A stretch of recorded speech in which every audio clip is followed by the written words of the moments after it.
AIT for giving my stepson a 20-minute time limit. I was out with a friend the other day and she developed the most petty, brutal way of dealing with overly aggressive and persistent men. We met up at a pub for a drink and some food. Well, this guy approaches us and sits down at our table when we are eating and he starts talking. We ask him to leave and he doesn't. So my friend gets more insistent, he does. But he kept coming back, just getting more persistent. Well, we try to ask him to just leave us alone when he comes out with the just, give me your name and number, and I'm done. My friend gives an eye roll and takes his phone. This is important. We are both Asian. Well, she puts her number in his phone and puts her name in his phone.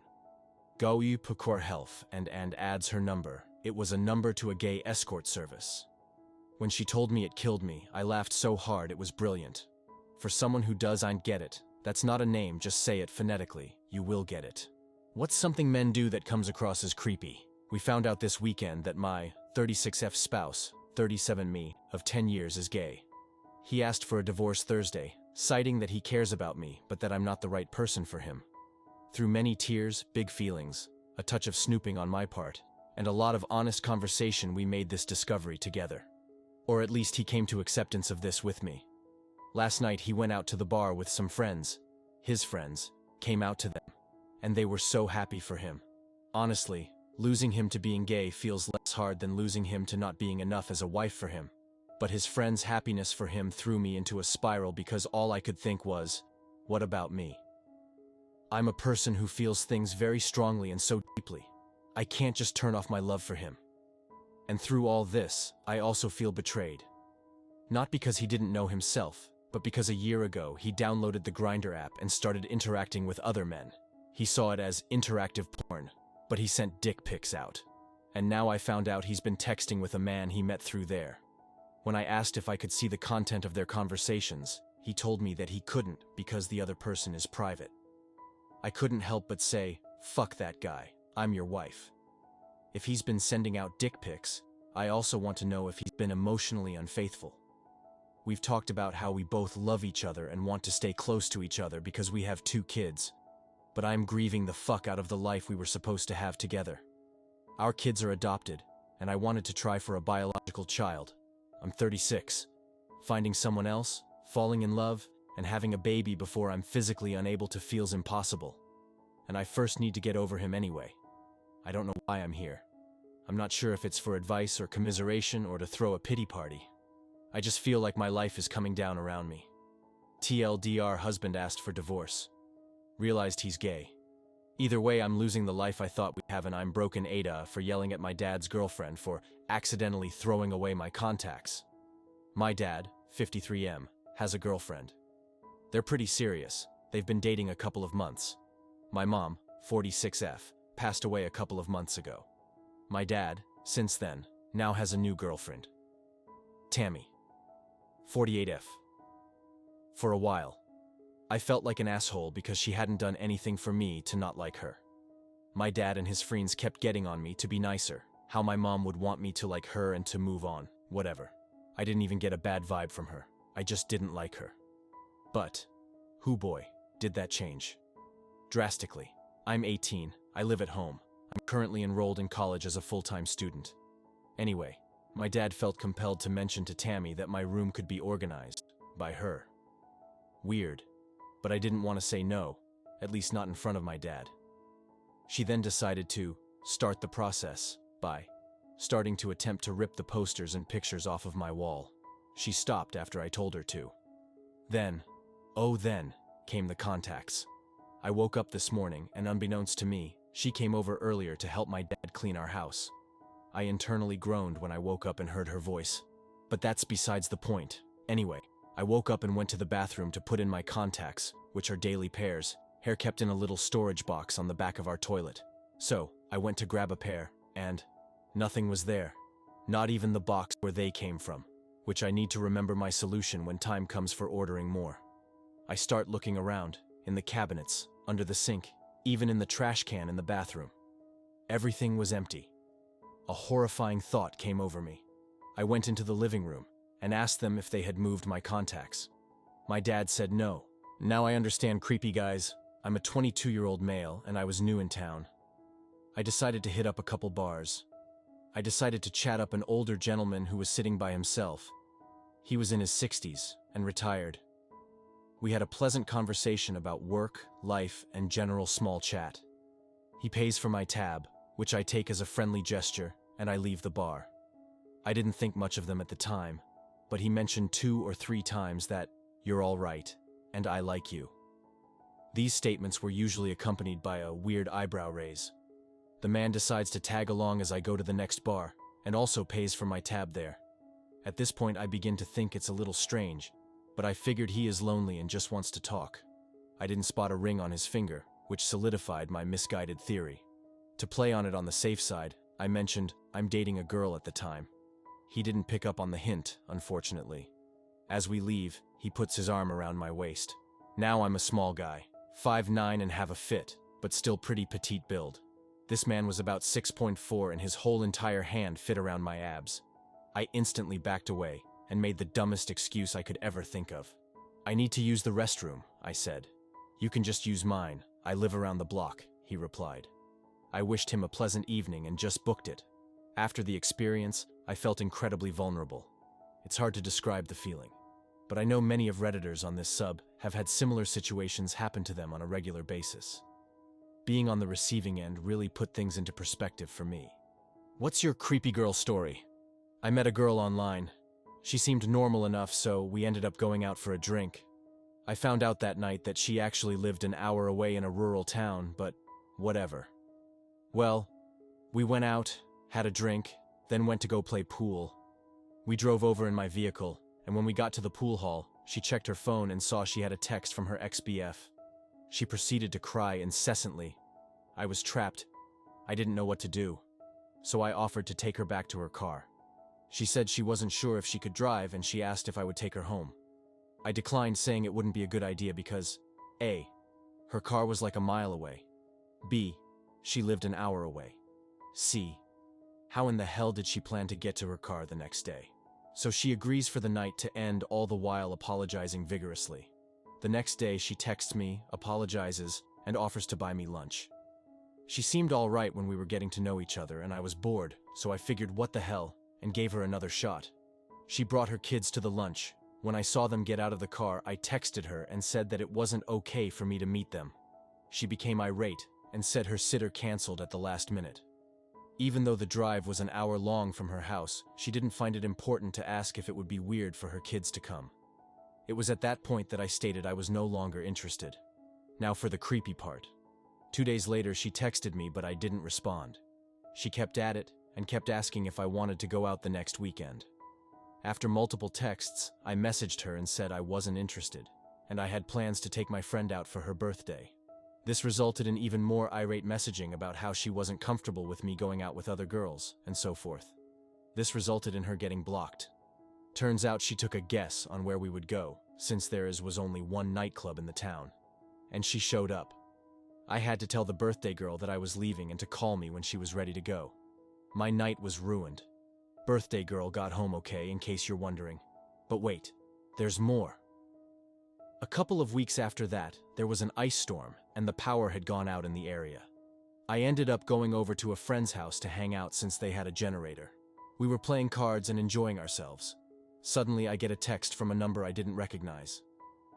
"Are you all right? I'm really worried," the message read.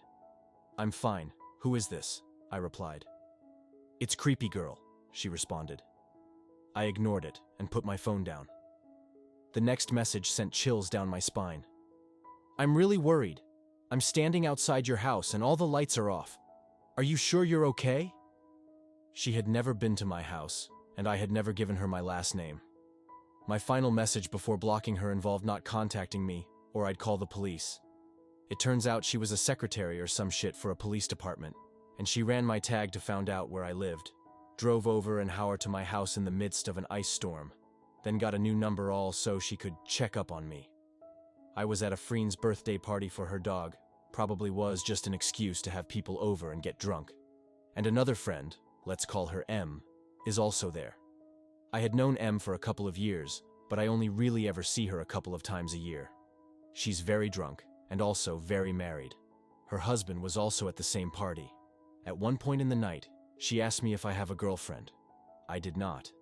If I am looking for a girlfriend, where I'd been looking for a girlfriend, etc.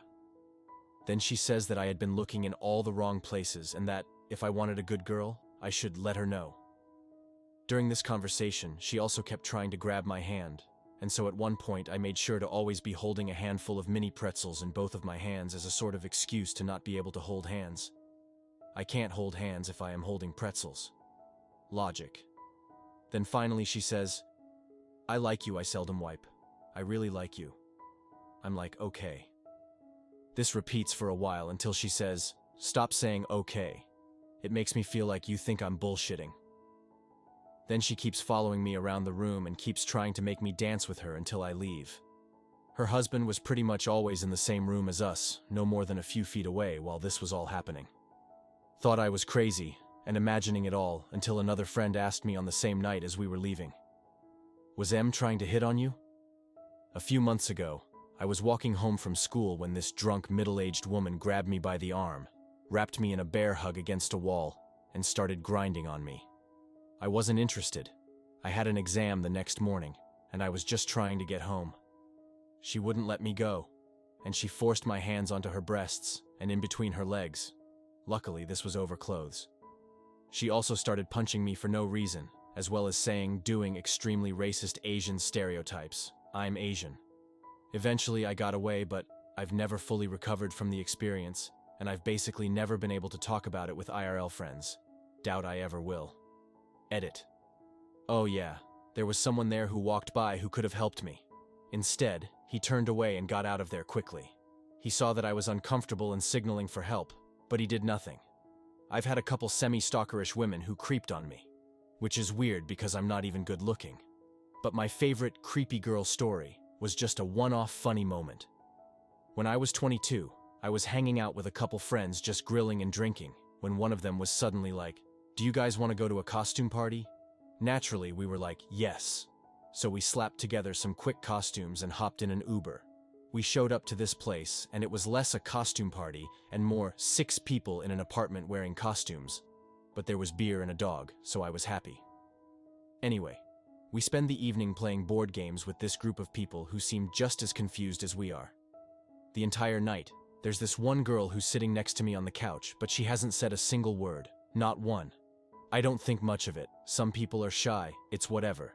But then, during a lull in the party, out of nowhere, she gets closer to me, looks me dead in the eye, and whispers, "I like blued." Then shifts back to her spot like nothing happened. I turned to my friend and was just like, "We have to leave." I still think about that night sometimes. This was, thankfully, an online-only interaction. It started innocently enough with this random person asking me questions about my religious beliefs on Twitter. I was active on Twitter then and was more than happy to talk about my religious beliefs. In an informative manner, never a trying to convert you, or this is the only right way to live manner. The conversation quickly turned weird though, as she began asking if I thought that people who were lying about who they were should admit to their sins. I stopped replying. That's when things really went south. She began harassing me at all hours of the day on Twitter. This spread to comments on my blog and emails, sent via a comment form on my blog. They were erratic and hard to make out, but I found other people she had stalked, harassed, and pieced together what this was all about. A few years prior, she had a beef with a guy who lives in New Zealand. He cut off contact, but she began contacting his family, friends, and boss to tell them that he did bad things to children. I'm not going to spell it out, but it was sexually based. Now he works in a school, so this charge could end his career. Luckily, he warned his boss, and they ignored the charges. Of course, it helped that her proof was that God told her. Did I forget to mention that she claims she's a prophet of God, and that he literally talks to her to tell her bad things people do? Because that's exactly what she claims. And good luck arguing with, "God told me you're guilty." Who's she going to believe? Your mountain of evidence or the voice of God in her head? Anyway, she found me online and came to the conclusion that I was really a faked identity for New Zealand guy. Her evidence? We both enjoyed photography. I guess all photos posted online are really only done by me. No wonder I never have free time. As I said before, arguing with her was useless.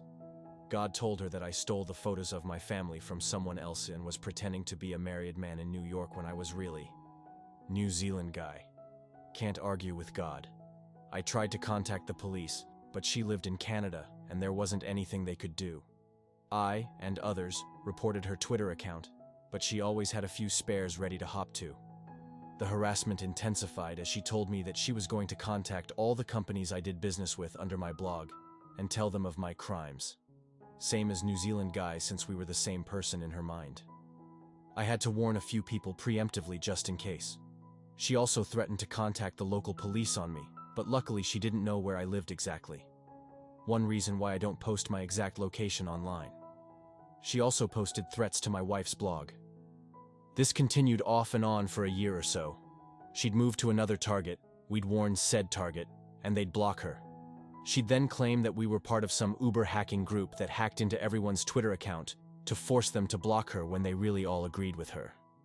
This also extended to police departments.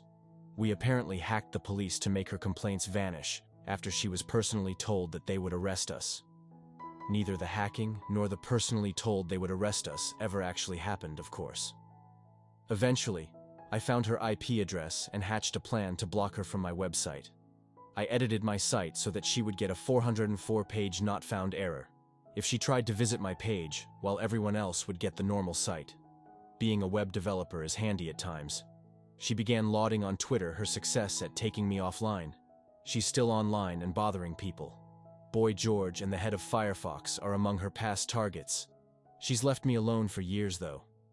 I've since stopped blogging, due to life not her, and cut back the Twitter use so I don't think she'll focus on me again. I don't even wish for her to be arrested, but to get the psychiatric care that she so obviously needs.